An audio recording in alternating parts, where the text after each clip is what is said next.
Salut tout le monde! Donc aujourd'hui on se retrouve de nouveau pour un sujet K-pop et aujourd'hui on va parler de la période de training.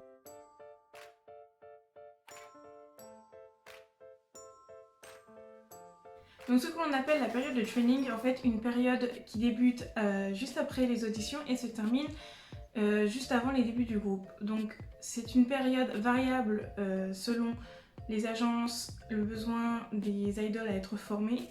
Mais en tout cas, pendant cette formation, en fait, on va apprendre aux futurs idoles à chanter, à danser et à voir en fait tout ce qui va leur servir dans leur futur en tant qu'idole. Bien sûr, en fait, chaque agence en fait a sa vision de la période de training. Donc du coup, en fait, ce que je vais faire, c'est que je vais vous expliquer en fait en globalité en fait ce que j'ai trouvé avec les vidéos que j'ai regardées et les sources que j'ai eues. Et bien sûr, en fait, toutes ces sources seront en description pour voir. Donc je vais mettre les vidéos si ça vous intéresse d'aller regarder tout ça. Mais en fait, j'ai eu toutes mes informations en fait d'ici. Le premier point que je voudrais aborder, c'est la durée. Combien de temps dure cette formation? Donc comme je vous l'ai dit un peu dans l'introduction, cette formation en fait n'a pas de temps défini. C'est une période en fait qui peut aller de quelques jours pour certaines idoles, voire pas du tout en fait. Certaines idoles débutent sans période de training ou aller jusqu'à des années en fait.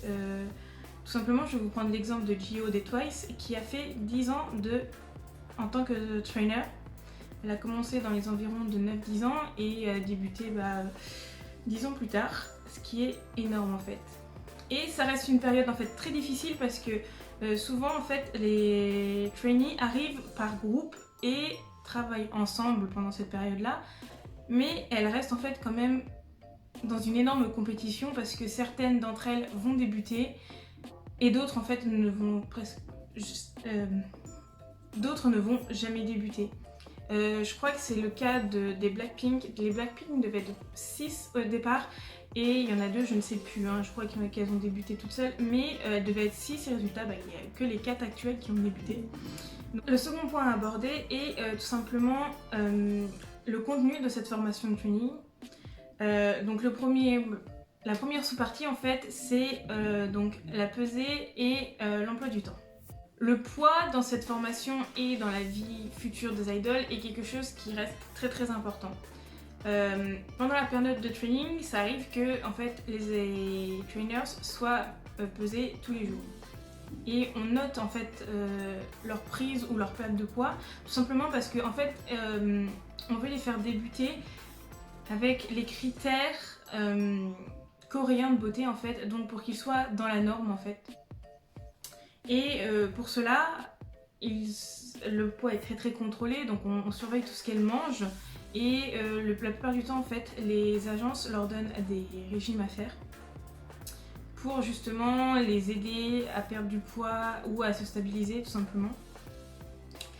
Et la seconde partie, tout simplement, c'est l'emploi du temps. Dans la vidéo que j'ai regardée, tout simplement, en fait, les filles apprennent à gérer leur emploi du temps et à justement voir leur emploi du temps pour savoir en fait ce qu'elles font dans la journée.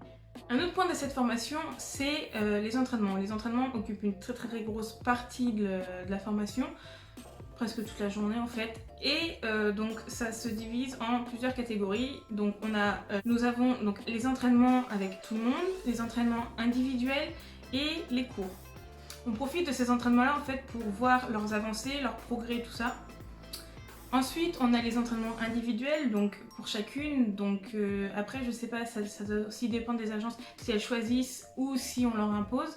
Mais donc les entraînements individuels, donc on va avoir du chant, de la danse, ou toutes sortes d'activités en fait, de la guitare, certaines font de la guitare. Et donc du coup, les entraînements individuels en fait se rapprochent beaucoup des cours.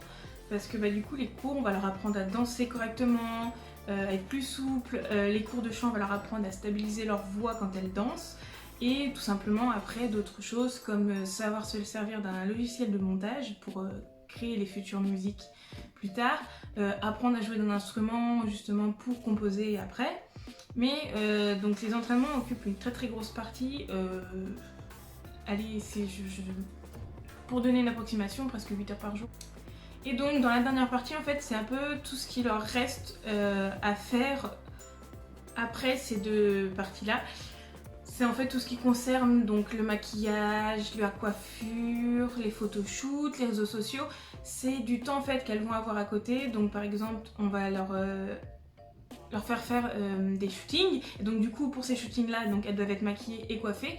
Et en même temps en fait on va leur apprendre comment bien s'habiller, bien se coiffer pour pouvoir sortir dehors tout simplement. Et ensuite après elles ont quand même droit au téléphone et tout ça. Tout simplement pour les réseaux sociaux. Après je sais pas, ça dépend aussi des agences comme je vous ai dit. Mais là avec le documentaire que j'ai regardé, en fait tout simplement en fait elles apprennent à se servir des réseaux sociaux pour plus tard en fait. Comment faire de bonnes promotions, comment bien discuter avec les fans sans trop en dire, tout ça. Et donc du coup se servir des plateformes comme Twitter, TikTok, tout ça pour justement peut-être aussi un peu se faire connaître aussi, comme ça quand le groupe débute ils ont déjà quelques fans. Le troisième point que je voudrais aborder, ce sera le dernier, c'est que donc du coup cette formation en fait est géniale pour les idoles, enfin les futurs idoles et les personnes qui commencent cette formation.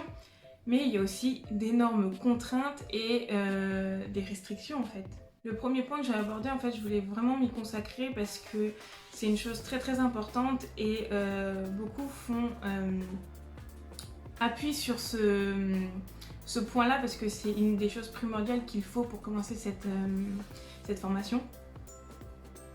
C'est en fait le profil psychologique en fait, des jeunes filles qui rentrent dans ce genre de formation. L'agence en fait, maintenant ça évolue, c'est que on prend les jeunes filles donc par rapport à leur talent, mais aussi à comment elles peuvent évoluer par la suite et surtout si elles sont capables de supporter en fait toute la pression que cette formation donne et surtout la pression en fait après quand elles seront idoles. Il faut gérer le stress des représentations, des trucs imprévus, c'est un gros effort psychologique qu'il faut donner et en fait ils surveillent beaucoup maintenant en fait ce truc là.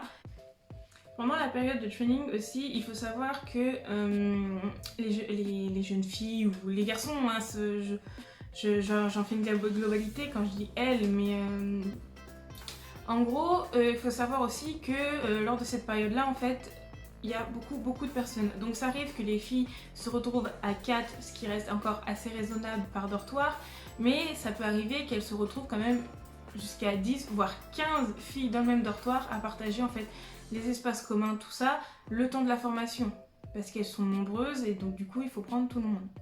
Et c'est un point aussi qui pose beaucoup de problèmes pour certaines, parce que on passe d'un confort d'une chambre, après des études, tout ça, à une vie avec plusieurs personnes et il faut être sociable quoi, sinon c'est pas possible.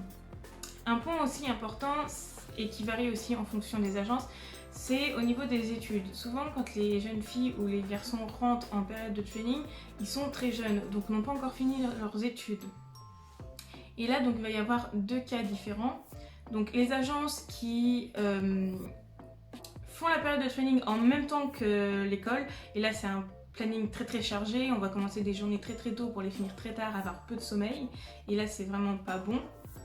Mais aussi il y a les agences en fait qui demandent aux parents de mettre en pause la scolarité de leurs enfants, le temps d'adaptation en fait de la période de training, donc à peu près 1 ou 2 ans, où ils vont mettre en pause leurs études pour pouvoir se concentrer sur leur période de training et s'y habituer. Et là après en fait l'agence relancera les études, tout ça.